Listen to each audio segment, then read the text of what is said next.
He mocked the uniform, laughed at the discipline, tried to make a Royal Guard break character right in front of his father. But what he didn't realise was that the man in red recognised him, not as Eric Trump, but as someone else entirely, because nearly a decade ago, under a different name, in a war zone no one dares to remember, that same Royal Guard had carried him to safety through sniper fire. And today, in front of hundreds of tourists, palace officials, and a former US president, the truth came out. It took just one step, 17 seconds, and by the end of it, the crowd wasn't laughing. They weren't filming. They were silent.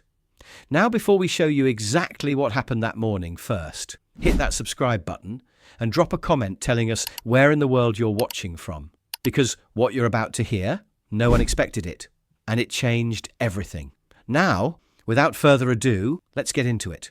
London wakes slowly on days like this, the kind of morning where the mist hangs, just long enough over Horse Guards parade to make it feel like time's been paused, where the stones underfoot carry the weight of centuries, and every footstep echoes like it's being recorded into history. By 10 a.m, the forecourt was already lined with tourists pressed tight against the rope barriers, their arms hoisted with phones, their faces eager and half squinting into the pale light. Somewhere behind them, a group of schoolchildren practiced their best salutes. Beside them, veterans in modest blazers and regimental ties stood quieter, hands folded, watching. And in front of all of them, standing motionless just beneath the Duke of York's column, was Lance Corporal Benedict Ward. Scarlet tunic sharp as ever, bearskin cap towering, shadowing his brow, white gloves held tight against the seams of his trousers. The man hadn't flinched in 9 years of duty. Not during a protest where eggs were thrown. Not during that summer when a tourist collapsed from the heat right in front of him. Not even when his own father passed, and he heard the news mid-shift with no choice but to finish the hour before being relieved. If anyone had earned the right to wear the red, it was Ward. He had served quietly in Iraq before transferring to ceremonial duty. Never spoke about it, never wore it like a badge. The lads knew, but they didn't ask. You could see it in his stillness, the kind that didn't just come from parade training, but from nights guarding convoys, from knowing what silence was worth when everything else around you exploded. But today wasn't just any shift. Today, Horse Guards Parade had been prepped for a joint UK-US wreath-laying ceremony. High profile, extra security, white ropes extended to block additional foot traffic, officers walking with tablets and comms in their ears. One half of the parade square cleared for temporary risers. Donald Trump had landed that morning. He was set to speak, briefly they said, before laying a commemorative wreath alongside British military officials. But that wasn't what drew the biggest gasps when the motorcade rolled up. It was his son, Eric Trump, a tall man in his late 20s, fit, polished, jawline like it had been carved by a PR team. He stepped out of the SUV with the kind of swagger you'd expect from someone born inside a gold-plated elevator. Dark sunglasses, hair too neat to be real. He adjusted the cuffs of his custom-tailored suit and straightened the American flag pin on his lapel. And in an instant, the entire dynamic of the forecourt shifted. Tourists who'd been focused on the guards turned their cameras. Whispers turned to chatter.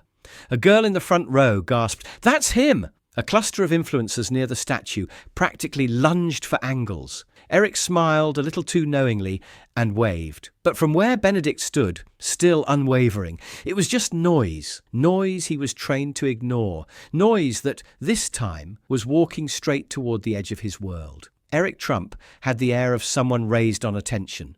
It wasn't just the way he waved, it was the way he lingered, as though the moment owed him something. He didn't rush to his assigned place beside the podium. Instead, he strolled along the edge of the rope line, shaking hands, flashing smiles. Security stayed close, but they didn't stop him, not when the crowd was eating it up. Somewhere behind the rows of dignitaries, a middle-aged American tourist muttered, "He's even better looking in person," while her husband raised an eyebrow. But not everyone was impressed. A few of the older veterans near the front kept their arms folded, watching the display with thin lips and careful glances. A steward in a palace-issue navy vest furrowed his brow. The brass had specifically briefed all guests on decorum, Today was meant to be solemn, reflective, ceremonial. Eric, however, had other plans. He strolled past Lance Corporal Benedict Ward without a second look at first. But then he paused, just briefly, and cast a glance over his shoulder. That glance lingered half a second too long. He tilted his head, as if trying to place something. The corner of his mouth tightened. Then he shook it off and moved on. Benedict didn't flinch, not even a blink, but something beneath the bearskin cap stirred. Not alarm, not recognition, just readiness. Eric reached the central viewing area just as his father stepped to the podium.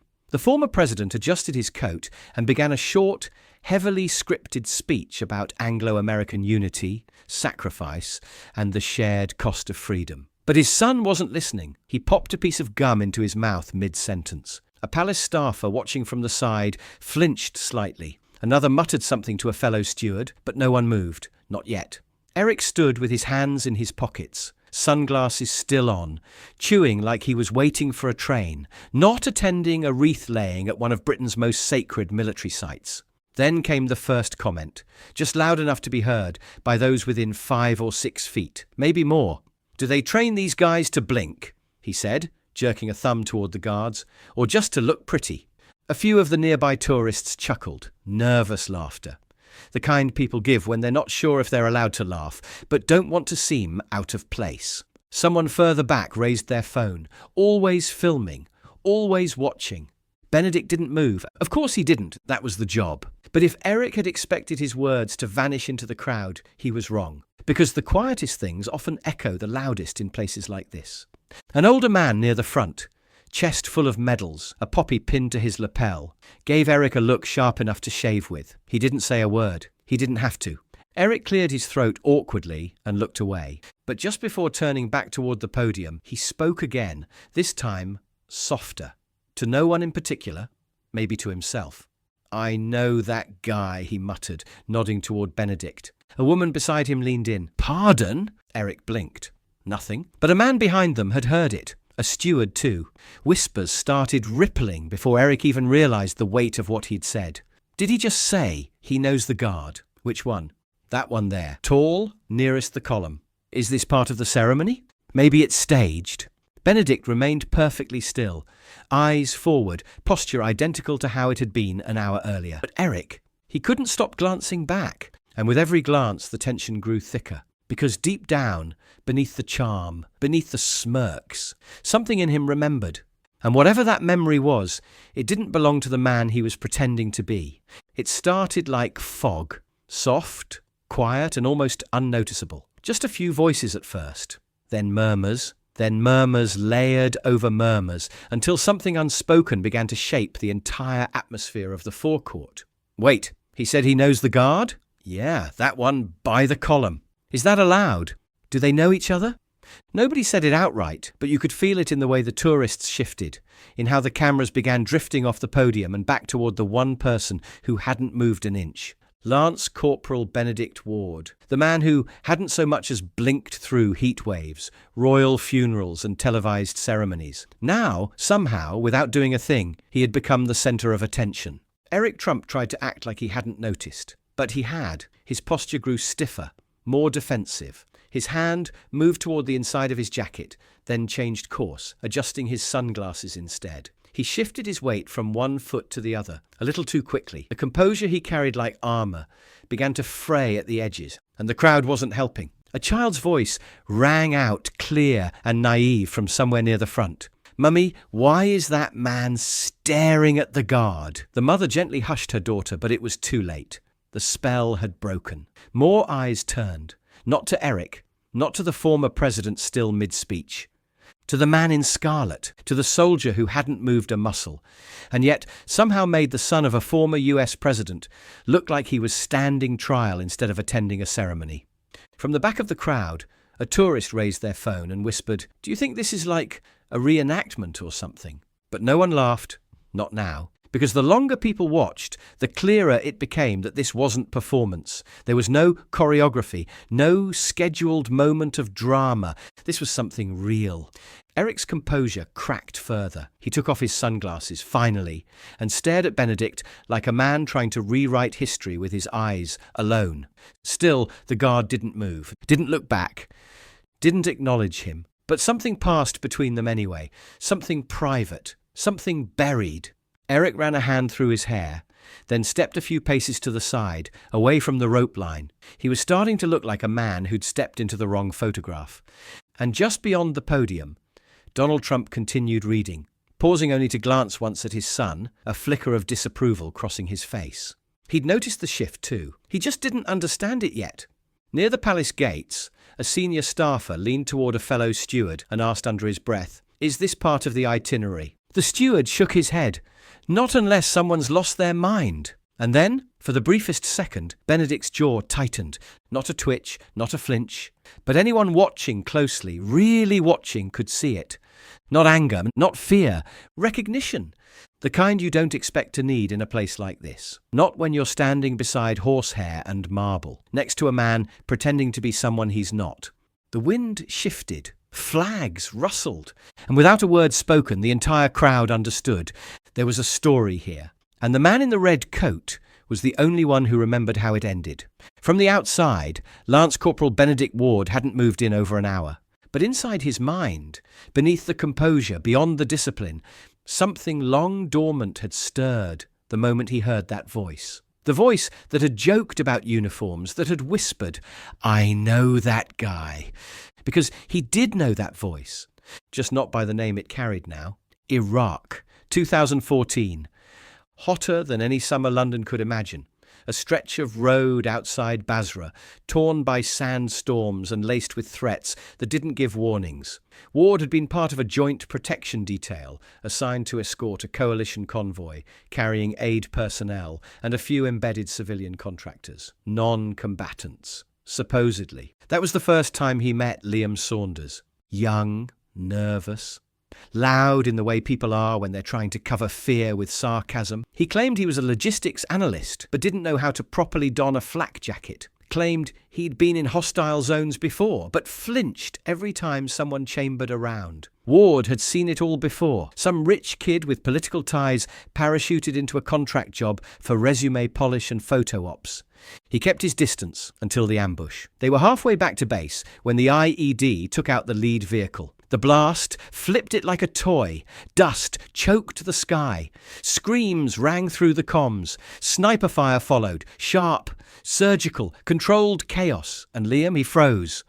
Dropped to the ground in the open, arms over his head, muttering something about dying without a will. The medic sprinted toward him, took a round before he made it halfway. Ward didn't hesitate. He crossed 50 yards of exposed ground, bullets cracking around him, lifted Liam to his feet, and dragged him behind the ruined engine block of their truck. They stayed pinned for 15 minutes. Liam cried, he begged, he confessed, nonsense mostly, that his real name wasn't on the manifest, that his father didn't even know where he was, that nobody was supposed to find out. Ward never repeated a word of it, never put it in the report. After the debrief, Liam vanished from the base. Official reason, contract terminated. Unofficially, pulled, scrubbed, erased. A few of the lads joked that he was probably in witness protection or some deep state bunker. Ward never expected to see him again. Until now, until today, until the man standing 15 meters away from him in a designer suit, under a different name, pretending to be a different person. Eric Trump. Or whatever he called himself now. Benedict didn't move, didn't react, but behind the stillness, his mind locked onto one chilling, irrefutable fact. The man standing beside the President of the United States wasn't just a former civilian contractor.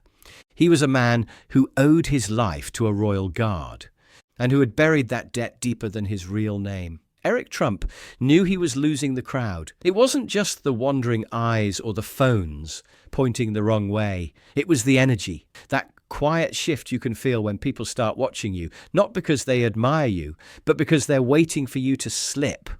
And Eric, for all his charm and performance polish, was starting to slip.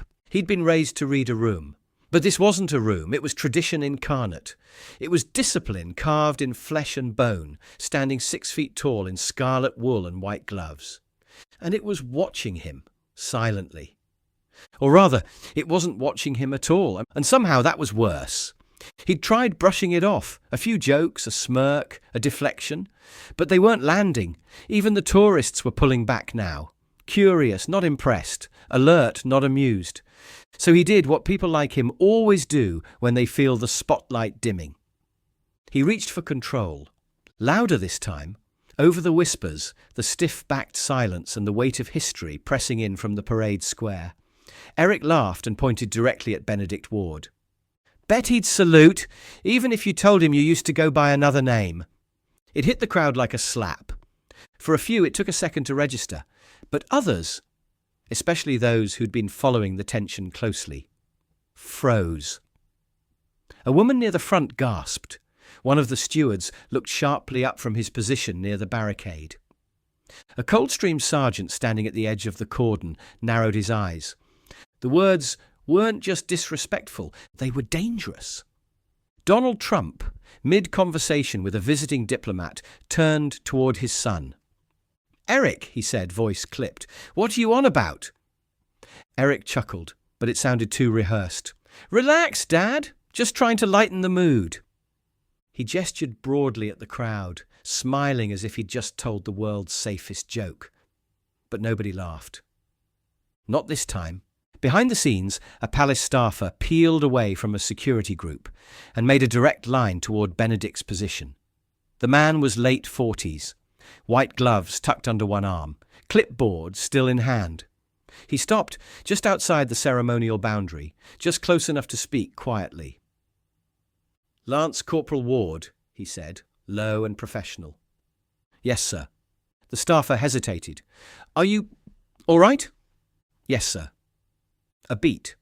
Then, more carefully, "Do you know him?" Benedict didn't blink, didn't turn. "Not by the name he's using." The staffer opened his mouth, then closed it again. There was no regulation protocol for this. No box to tick for guard recognizes foreign dignitary using false identity from classified military rescue. He nodded once and backed away. The moment passed, but only on the surface. Eric, now visibly rattled, turned his back on the crowd and pulled out his phone, pretending to scroll, pretending not to care. But his other hand stayed clenched at his side, knuckles white. The crowd, meanwhile, was no longer pretending anything. Something real was unfolding, something unscripted.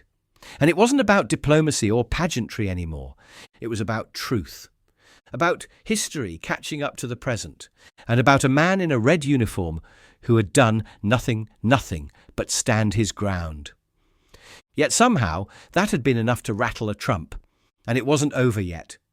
It happened without warning, no announcement, no call to attention, just a shift in gravity so sudden it felt like the air itself had stopped moving. Eric Trump stepped closer to the rope line. A single pace, then another. A ripple passed through the crowd, not panic, just tension. The kind that raises the hairs on your arm and makes you forget to breathe. Phones lifted instinctively. Recordings started without a word. The shift was subtle, but unmistakable. Every eye was no longer on the president, or the podium, or the ceremonial flags fluttering above the arch.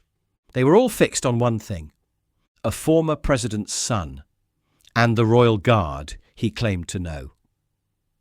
Eric stopped just feet from the barrier, close enough now to see the stitching in Benedict's tunic, close enough to whisper. But he didn't whisper.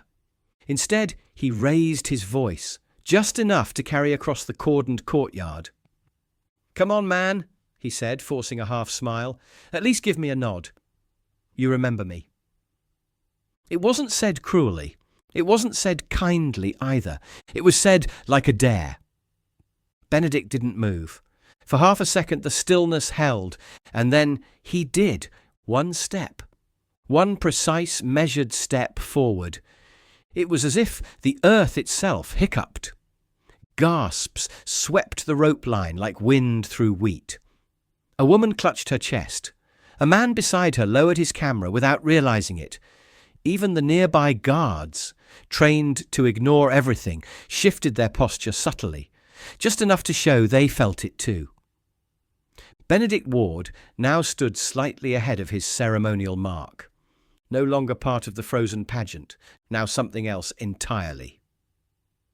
He raised his head, not all the way, but enough that the shadow of his bearskin cap lifted, and for the first time that morning, his eyes were visible to the crowd. They locked on Eric. His voice, when it came, was calm, low, almost soft, but it carried. Somehow, impossibly it carried. The man I remember from 2014 saved lives. The crowd held its breath, and he didn't hide behind false names or families. The silence was no longer casual. It was reverent, complete. Even the children felt it, sensing, without knowing why, that something important was happening. I carried him through sniper fire. He wept when we lost the medic. Eric's eyes widened, and now he pretends that day never happened. The words didn't come fast. They weren't shouted, but they struck like a hammer to glass. 17 seconds, that's how long it took. From the first syllable to the last, not a single sound interrupted him. Not a cough, not a whisper. The entire courtyard stood in perfect, stunned silence, and even Donald Trump didn't speak. He turned slowly, confusion creasing his face. His voice, when it came, was hoarse with disbelief. "Eric? What is he talking about?" Eric looked down, then around, then back at Benedict, whose eyes had not left him. He didn't answer. He simply muttered, "It's complicated," and took a step back. Security moved toward him, but he waved them off. And without waiting for another word, he turned and disappeared behind the row of black-suited men flanking the temporary risers. He didn't look back. But everyone else did. Because what they'd just witnessed wasn't a scandal. It wasn't an exposé or a breaking news headline. It was something deeper, something sacred, and it was truth, spoken not for attention but for remembrance. Not to shame but to unearth. And it had come from a man in uniform who'd done nothing more than take a step forward and speak. The courtyard didn't erupt.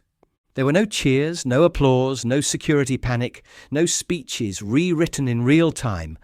Just silence, the kind that feels earned, the kind that settles over a place like snow, soft, cold, and quietly transformative. Eric Trump never re-emerged. His father wrapped up the remaining remarks quickly, stiffly, his usual rhythm lost. He laid the ceremonial wreath without a word, eyes avoiding the crowd, then retreated behind the risers, with aides flanking him tightly. Whatever questions he had for his son would not be asked here, and so the program continued, as it always does, as it's supposed to.